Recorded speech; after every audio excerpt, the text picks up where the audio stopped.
Video wards دیکھیے گا، یہ اویس ٹپی مل رہے ہیں علی صاحب سے، پیچھے بابر غوری نظر آ رہے ہیں.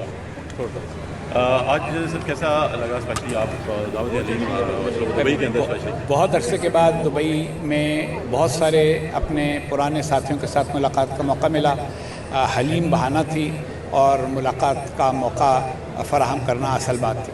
صحیح. اور کیا کہیں گے اس وقت پاکستانی جو سیاسی سچویشن ہے اس کے تھوڑا سا دبئی میں کوئی سیاست پہ بات نہیں کرتا، آپ کو بھی بات پتہ ہے. بس پاکستان کے لیے ہر آدمی دعا گو ہے اور یہی چاہتا ہے کہ پاکستان کے حالات بہتر ہوں. تو دوستوں، آپ نے گفتگو سنی محترم حقانی صاحب کی کہ وہ پاکستان کے لیے دعا گو ہیں. واشنگٹن ڈی سی میں رہتے ہیں اور دبئی گئے ہیں دوستوں سے ملاقات کے لیے، جو کہ حلیم کے بہانے ہوئی.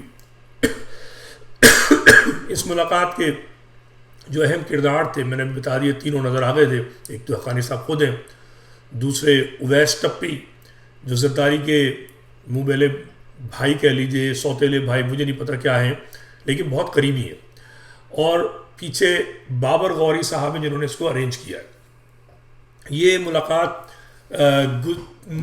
2-3 ہفتے قبل ہوئی ہے، اگست کے آخر میں، اور اس کی جو مصدقہ تفصیل ہے وہ یہ ہے کہ اس میں اویس ٹپی کے علاوہ بھی دیگر جو پیپلز پارٹی سے تعلق رکھنے والے اہم دبئی میں موجود لوگ ہیں وہ موجود تھے. M Q M London group کے مخصوص لوگ جو دبئی میں ہیں وہ اس میں شریک ہوئے، اور بڑے بھائی جو ان کے باپ ہیں، بانی ہیں، ان کا پیغام شیئر کیا گیا، ٹیلی فون پہ رابطہ رہا.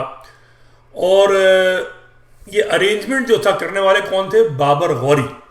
ٹھیک ہے، بابر غوری وہ شخص ہے کہ جس نے سب سے زیادہ عیاشی کی، سب سے زیادہ مال کمایا، آج بھی عیاشی کر رہا ہے، مختلف کشتیوں میں بیک وقت سوار ہے.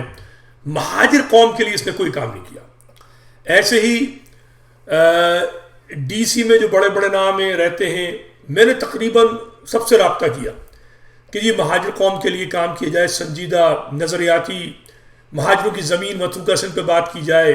مہاجر جو سندھ کی نسل پرستی کا سامنا نہیں کر پا رہا ہے، بہت برا حال ہے، گھیر لیے گیا ہے چاروں طرف سے. الطاف کے ہاتھوں مہاجر قوم کا جو سودا کیا گیا زرداری کے ہاتھوں، اس سے مہاجر تباہ ہے. مگر اس کے لیے کسی مہاجر اکابر کو جو ہے کوئی دلچسپی نہیں ہے. ٹھیک، اور بھی کئی لوگ میں جانتا ہوں ڈی سی کے قریب وہ شوشے چھوڑتے رہتے ہیں نئے، مگر مہاجر قوم کے لیے مہاجر باثر جو ہے ان کو کوئی پرواہ نہیں ہے. ہاں، زرداری کی گود میں بیٹھ کر اس کے کرپشن کے مال کو کچھ حصہ اپنے لیے رکھ کر جو کاروائیاں ہوتی ہیں وہ کرتے رہتے ہیں، چاہے وہ فرینڈز آف کراچی کے نام سے تنظیم بنا کے کریں، حلیم کے نام سے کریں. یہ ہے مہاجر قوم کا المیہ. جس قوم کے وہ لیڈر جو بہت کچھ کر سکتے ہیں وہ کچھ نہیں کر رہے، اور ان کا جو دشمن نسل پرست وہ سندھ کے نام پر، سندھ کی جو بہترین عوام ہے جو کہ صوفی طبیعت رکھتی ہے، اس کو مہاجر سے دشمنی کرا کر اور نسل پرستی کو فروغ چڑھا رہے ہیں اور مہاجر کا گلا گھونٹ دیا ہے.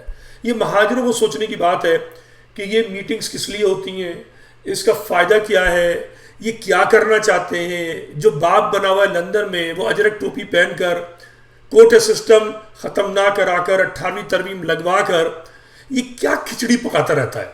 یہ جو کھچڑی پک رہی ہے حلیم کے نام پر، اسے کھچڑا بھی کہا جاتا ہے. جو حلیم ہوتا ہے آگرے والے کہتے ہیں کھچڑا، دلی والے کہتے ہیں حلیم. تو یہ جو کھچڑی اور کھچڑا جو پکایا جا رہا ہے مہاجر قوم کے، سمجھ لیجئے کہ تباہی جو لا چکا اور مزید لا رہا ہے. خدا را اس پہ مہاجر قوم کو سوچنا اور سمجھنا ہوگا، ان چہروں کو پہچاننا ہوگا.